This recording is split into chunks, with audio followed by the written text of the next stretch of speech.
ঔষধ ছাড়া সুস্থ থাকতে মেনে চলুন খনার বচন। খনার বচন বাংলার ইতিহাসের এক অমূল্য সম্পদ। খনা ছিলেন একজন বিদুষী নারী। তিনি জ্যোতিষবিদ্যায় বিশেষভাবে পারদর্শী ছিলেন। জ্যোতির্বিদ্যা ছাড়াও আবহাওয়া, দর্শন ও কৃষিবিদ্যার নানান রহস্য উন্মোচন হতো খনার বচন ও কবিতায়। কথিত আছে তার আসল নাম ছিল লীলাবতী। তিনি রূপ, লাবণ্য, জীবন, সুস্বাস্থ্য ইত্যাদি নানা বিষয় নিয়ে হাজার বছর আগে অনেক বচন দিয়ে গেছে। আজকের ভিডিওতে আমরা জানব খনার এমন 5টি অমূল্য বচন যা শুধু অতীতেই নয়, আজও আমাদের জীবনে সমান প্রাসঙ্গিক। চলুন শুরু করি জ্ঞানের এই সুন্দর যাত্রা। ভোরের হাওয়া লাখ টাকা দেওয়া, অর্থাৎ 1000 বছর আগে খনা বলা এই কথাটি আজ ঘরে ঘরে সমাদৃত।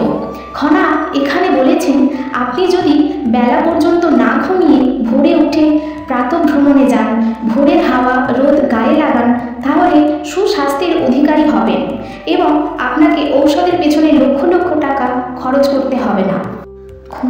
খনা বলেছেন, প্রভাতকালে উঠে যে খাবে ঠান্ডা জল, তার ঘরে বদ্যি না যাবে কোনো কাল।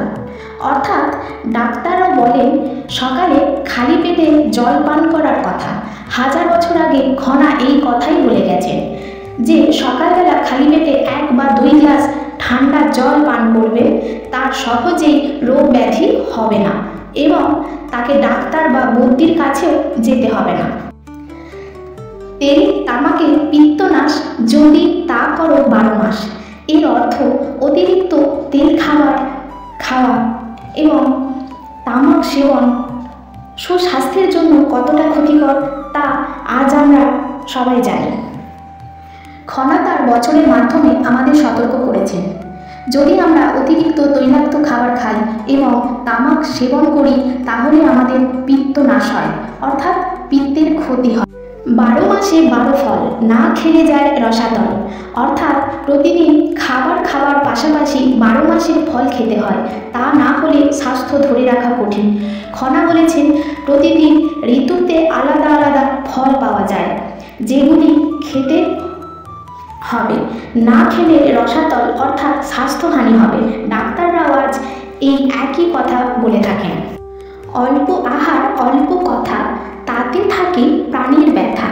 অর্থাৎ অতিরিক্ত খাওয়া বা কথা বললে শরীর ও মন দুটোই ক্লান্ত হয়ে পড়ে। সংযমী সুস্থতার মূল চাবিকাঠি। খনার প্রতিটি বচন আমাদের শেখায় প্রকৃতির সঙ্গে তাল মিলিয়ে চলাই হলো জীবনের সত্য জ্ঞান।